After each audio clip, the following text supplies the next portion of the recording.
লক্ষ্মীপুরের রামগঞ্জ শহরের প্রাণকেন্দ্রে প্রকাশ্যে এক আবাসন ব্যবসায়ীকে মারধর, টাকা ছিনতাই ও অপহরণের ঘটনায় এলাকায় চরম আতঙ্ক ছড়িয়েছে। চাঁদা না দেয়ায় এই ঘটনা ঘটেছে বলে অভিযোগ ভুক্তভোগীদের।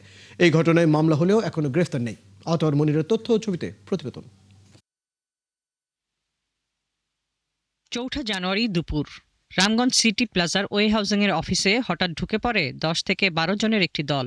দেশীয় অস্ত্র নিয়ে অফিসে হামলা করে একদল দুর্বৃত্ত। অফিসের ক্যাশ বাক্স ভেঙে ছিনিয়ে নেয় 6,40,000 টাকা। আবাসন ব্যবসায়ী মোহাম্মদ মোশাররফ হোসেনকে রাস্তায় টেনে নামিয়ে মারধর করা হয়।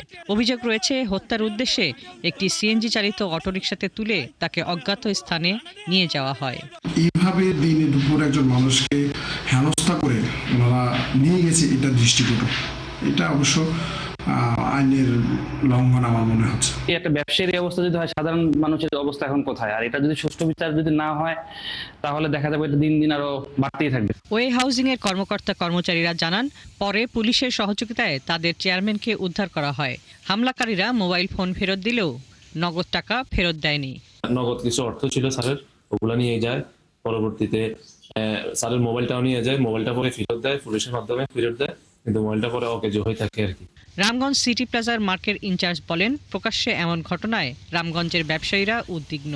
2.5 ঘন্টা পর গুরুতর আহত অবস্থায় কাজিরখিল এলাকা থেকে তাকে উদ্ধার করে পুলিশ।